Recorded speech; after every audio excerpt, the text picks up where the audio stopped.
Hello friends, today I will discuss the compact fluorescent lamp. In this video, I will discuss the necessity of this, definition of it, construction, operation, disadvantages, advantages and applications. Here the necessity is the size of the tube light is large and it requires a supporting frame to fit it, and it is not portable. So to avoid this, to get the same light or more than that, so there is a bulb called a compact fluorescent lamp came into existence. Next, definition of this. The principle of this compact fluorescent lamp is just similar to the tube light, that is gas discharge is the principle of this lamp. Here, if you look at this construction, it will have the base like this,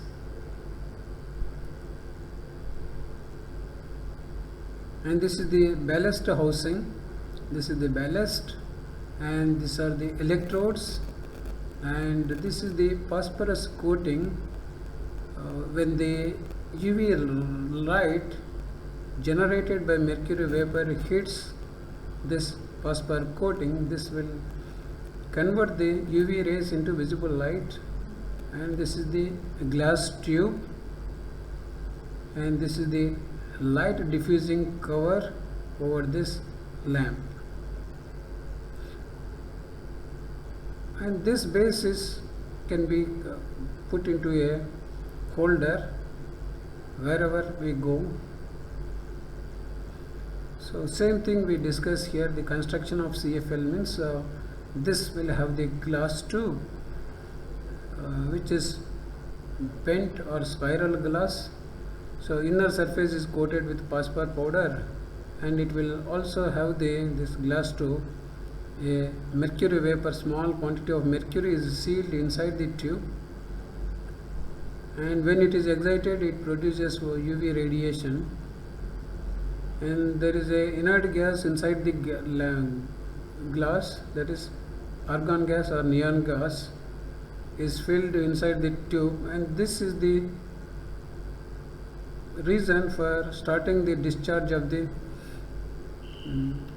mercury vapor, because after ionization of the inert gas, then heat transfers to the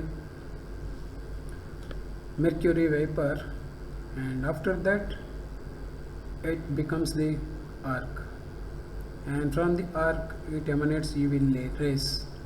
And similarly here we can see here electrodes, they are called filaments. One electrode is placed at one end of the tube and the other is kept on the other end of the tube. So these electrodes are responsible for the electron transmission, and there is another element called electronic ballast, and this electronic ballast is responsible for producing the high switching, high frequency AC to the lamp.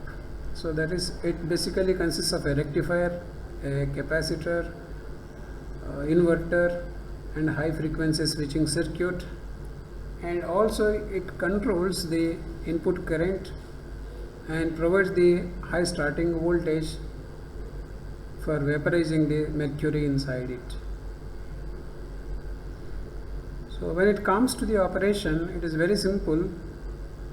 That is, first step is when supply is given to the lamp, that goes to the electronic ballast, and the electronic ballast converts the 50 Hz AC supply into high frequency AC, that is 20 kHz to 60 kHz depending upon the type of electronic ballast. And the ballast provides the high starting voltage to ionize the argon gas, and also it controls the current flowing through the circuit, and also the electric current flows through the mercury vapor, and the excited vapor will emit the ultraviolet rays, and those ultraviolet rays will hit the phosphor coating of the inner tube, so that absorbs the UV rays, and the phosphor powder converts the UV radiation into visible white light, and the ballast continuously limits the lamp current, input current, so that ensures the stable operation. All these steps can be summarized like this. First, AC supply is given to the bulb, and then that goes to the electronic ballast, and the electronic ballast output is high frequency AC, and that output voltage, high frequency voltage, is fed to the using the mercury vapor discharge. So that mercury vapor discharge leads to the UV radiation. So here mercury vapor discharge will occur only after ionization of the argon, and then this will radiate the UV rays, and UV rays hit the phosphor coating of the bulb inside, and then that phosphor coating will emanate or generate the visible white light like this. So these are the steps which we can remember to explain the operation of this lamp. And when it comes to the disadvantages of CFL, it contains a small amount of mercury, it requires proper disposal, and it takes few seconds to reach full brightness, and frequent switching reduces its life, more expensive than tube light lamps. The advantages of CFL is it consumes 70 to 80% less electricity than the tube lights, and its life is 6,000 to 10,000 hours, and it produces less heat, and its luminous efficiency is 50 to 70 lumens per watt, and it is available in different wattages and colors, temperatures. And applications are residential applications and living room and bedrooms, where the light will be adjusted using the adjustments, electronic adjustments, and then task lighting. So it is used for concentrated light, and also it is hard to reach areas where staircases, high ceilings, so we use this to light those places. And similarly, commercial applications and offices, that is downlights, troffers and wall washers, for comfortable illumination. Similarly, retail stores, so they are used for general illumination, display case, highlighting and accent lighting. And similarly, it is also used for hospitality purpose, that is used in hotel lobbies, corridors, restaurants, parks, where lights are left on for extended periods. And these are specially designed for certain mechanical or functional requirements, that is industrial requirements. Similarly, dimming capabilities. So in the bedrooms or dining halls, the light can be adjusted,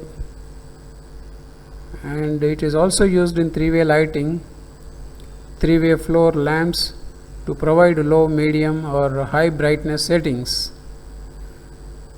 After knowing all these, so here are some of the quiz questions.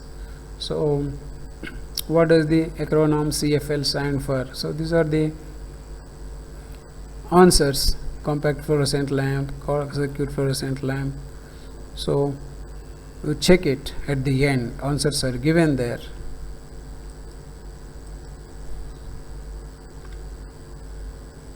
Similarly, second question: what highly toxic heavy metal vapor is contained inside a CFL bulb? That is lead, mercury, arsenic, cadmium. So look at this answer at the end. Then what material coats the inside of the CFL lamp to convert UV rays into visible light? And similarly, fourth question, that is here the answers are carbon, tungsten, phosphor, silicon. So it's already covered, you check it at the end. Compared to the traditional incandescent lamp, how much electrical energy does CFL typically use for the same amount of light? So is it 1/5 or twice the of the other one, the exact same amount, or half the energy? So look at the end. How is light primarily generated inside a CFL tube? Is it due to heating of the metal wire, or passing the electric current through the heated filament, or exciting the mercury vapor to emit the UV rays, or using the light emitting semiconductor device? Next 6 is what electronic component is used in the base of the CFL to regulate the electric current? Is it a ballast or transformer, capacitor, rectifier? Check it at the end.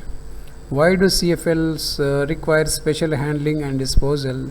Because there are several answers here. They contain high levels of pressurized gas. The glass is radioactive. They pose a risk of mercury contamination to the environment. They degrade the release the toxic radiation. Next, 8th question, what is the approximate color temperature range of the typical warm white CFL? That is it 1000 Kelvin degrees, or 2000 Kelvin degrees, or 2700 Kelvin degrees, or 8000 Kelvin degrees to 10,000 degree Kelvin, or 12,000 degree Kelvin? Which of the following is true regarding the CFL compared to the incandescent bulbs? CFL is reach full brightness instantaneously, or CFLs have a metal wire filament, contains no filament, or highly inefficient. So look at the end.